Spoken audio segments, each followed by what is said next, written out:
Bom dia, galera. Estamos aqui de novo, né? Voltamos agora falando de Brasil, falando de chegada dos europeus à América. No último vídeo nós fizemos um caminhar pelos ameríndios, né? Pelos povos ameríndios desde a América do Norte até a América do Sul. Falamos, claro, de uma forma muito geral dos principais grupos ameríndios que haviam na América. Falamos um pouco sobre o contato desses grupos europeus com os ameríndios, que houve uma certa resistência, mas ao mesmo tempo houve todo um histórico, né, que prejudicou os indígenas na questão, por exemplo, da disseminação de doenças, como o poderio bélico, como a própria disputas e rivalidades que já existiam em solo americano entre esses grupos indígenas.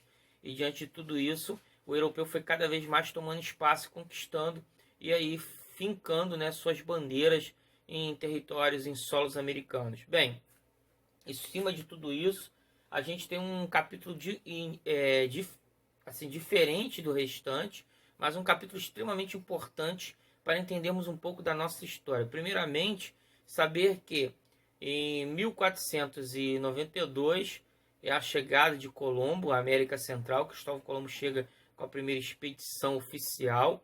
Sabemos hoje que já havia a chegada de grupos europeus na América bem anteriormente, né? Mas é o que vale como oficial, porque aí sim começa a se demarcar o poderio europeu, a colonização europeia na América, com Cristóvão Colombo. Depois nós falamos que, depois de idas e vindas, a América Espanhola vai ter principalmente duas figuras importantes nesse desbravamento, né, da América, que seria Hernán Cortés e Francisco Pizarro. A América, os Estados Unidos vai ser bem depois o início da tentativa de colonização. Mas e o Brasil? O Brasil, nós sabemos que o grande feito para os portugueses é a ida às Índias, em 1498, a chegada de Vasco da Gama às Índias. Eles já tinham várias conquistas no transporte, nessa vida marítima, a grande façanha, o primeiro grande momento dessa monarquia portuguesa que vai começar a formação de um grande império, é a própria conquista do Atlântico, a dominação do Atlântico. Os portugueses eles chegam, né, de forma antecipada ao Atlântico. Na verdade, Colombo, quando vai em 1492, ele já é uma resposta da coroa espanhola a esse avanço português sobre o Oceano Atlântico. E os portugueses, né, conquistam a Ilha dos Açores, Ilha da Madeira, vai conquistando a parte alta da África e aí vai costeando a África, porque o caminho que eles perseguem é as Índias.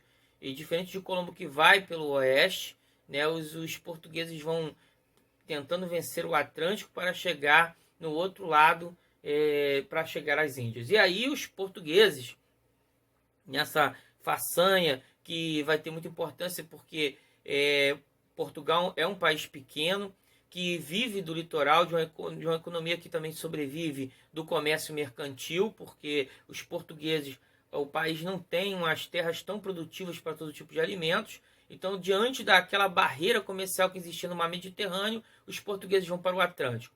Essa disputa com os espanhóis vai gerar vários tratados, né? Uma das divisões mais importantes é a Bula Intercoeteira, que Portugal reclama muito, e aí vai ter o famoso Tratado de Tordesilhas, que é o que vai permanecer durante um tempo.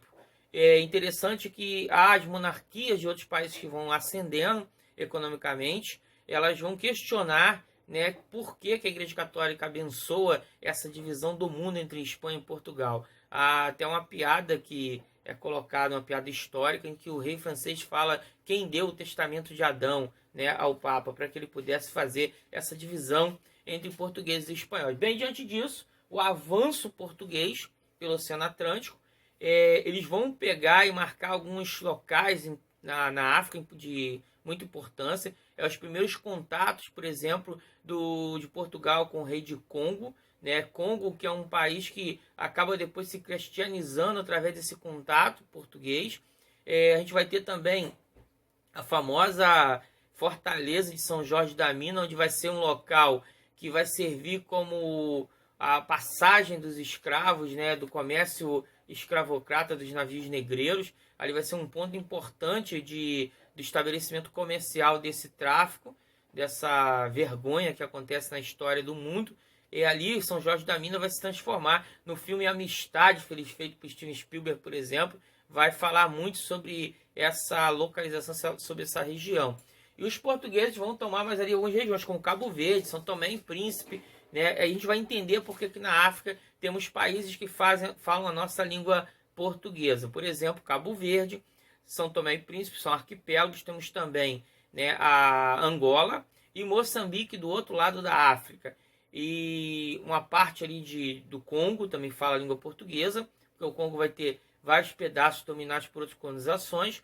Outra parte interessante é a gente entender que depois, entre essas disputas de Açores, das Canárias e as Ilhas da Madeira, Portugal acaba ficando com a Ilha da Madeira, tanto é, né, região onde nasceu o grande jogador português da atualidade, Cristiano Ronaldo. Hoje a Ilha da Madeira é país de Portugal.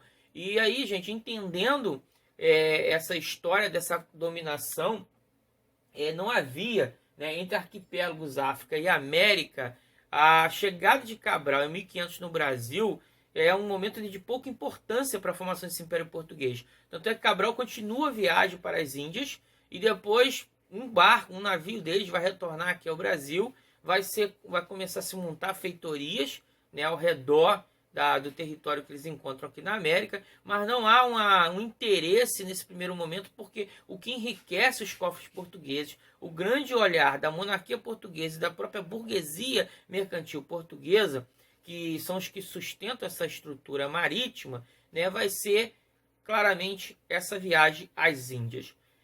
Outra coisa interessante, lembrando sempre que Portugal, não só pela sua posição geográfica e pela necessidade de ir ao mar, Portugal vai avançar nas questões marítimas, por exemplo, vai fundar a escola de Sagres, uma escola náutica, onde vai se aperfeiçoar vários instrumentos náuticos, né, e estudos de cartografia, né, então isso vai facilitar. Os portugueses tinham sim uma ideia de ir para os mares e conquistar coisas importantes para a nação portuguesa. E aí, em cima disso, nós falamos, chega a África, a América, aí a grande conquista, a grande parte do Império Português ainda está ligada ao continente asiático.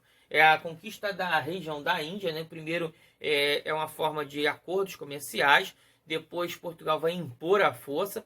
Em Calicut, que seria a principal região onde Vasco da Gama chega, depois ele vai conquistar Hormuz, Malaca e Goa. E é interessante a gente entender, por exemplo, que até hoje, né, se fala a língua portuguesa em Goa e em Macau, e são regiões totalmente longe de Portugal.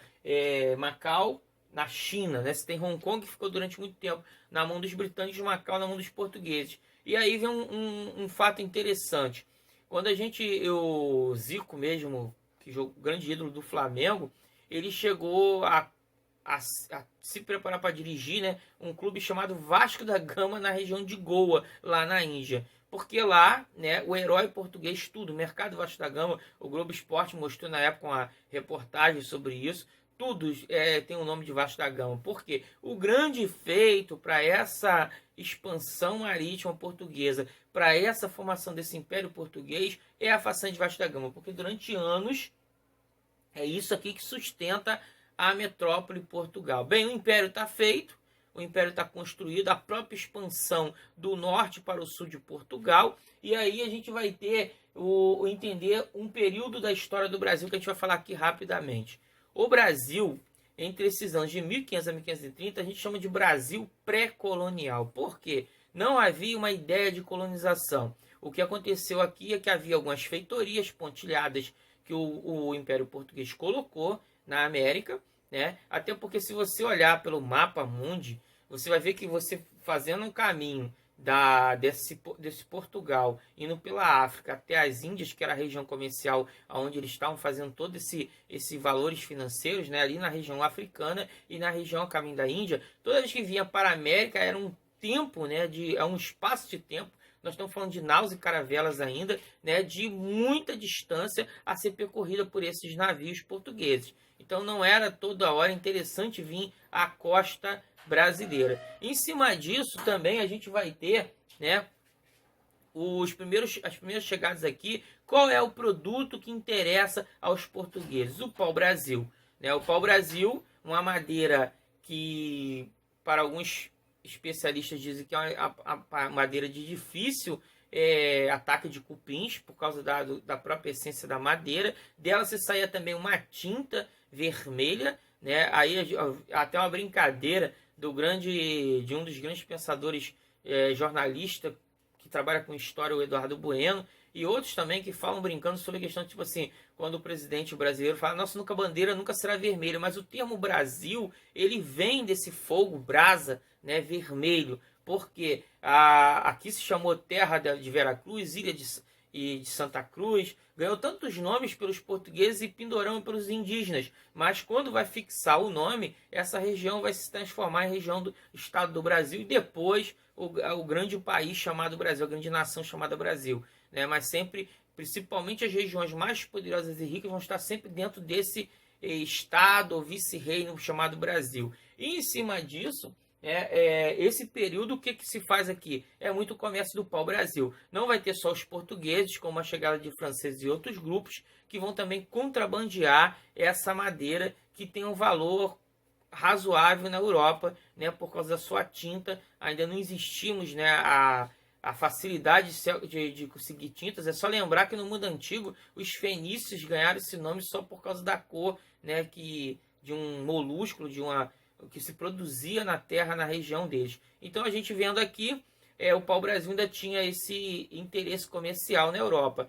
Sendo que é interessante lembrar também que a gente já vê pelo primeiro momento já os europeus fazendo, né, a destruição do meio ambiente aqui na América, né? A invasão pelo litoral era o uso do trabalho indígena em troca de escambo, eram dados produtos aos indígenas que interessavam a eles e ao mesmo tempo esses indígenas faziam todo o serviço, né, da derrubada das árvores e até a limpeza até entregar nos navios para ser levado para a Europa. Então, em cima disso, a gente vai entender também, por exemplo, por que alguns grupos indígenas inimigos dos portugueses lá na frente vão ter alianças com alguns grupos europeus, porque já havia esse comércio de contrabando com esses grupos, já havia um contato com esses grupos, né? E em cima disso, os portugueses, é só isso que faziam nesses primeiros 30 anos. Com o declínio da valorização dessa viagem às Índias, desse comércio, e que começa primeiro pelas próprias mudanças no Mediterrâneo e no centro da Europa, como a própria questão também da desvalorização e do custo das viagens, que era muito alto. Fora que, claro, os portugueses vão enfrentar resistência em algumas regiões, tanto é que ele vai permanecer com algumas regiões na Índia e na China, mas alguns eles vão perder com o passar do tempo. O Império Português vai avançar pela África, né? Isso é outro capítulo que a gente vai falar mais à frente, vai avançar pela África, até por causa do interesse do próprio tráfico negreiro, e ele vai começar a mudar o seu caminho, o seu olhar, agora sim, para a América Portuguesa. Então, a gente vai ter, a partir de 1931, as primeiras, né, vindas de grupos de navios portugueses, com grupos para colonizar a América Portuguesa. Antes disso, fora as feitorias, nós tínhamos as famosas expedições guarda-costas, que eram para tentar olhar esse litoral do Brasil, né, de olho nas disputas de outros grupos europeus que entravam agora no cenário, como franceses, ingleses e holandeses, também querendo conquistas territoriais, como Portugal e Espanha tinham conseguido. É uma formação de um grande império.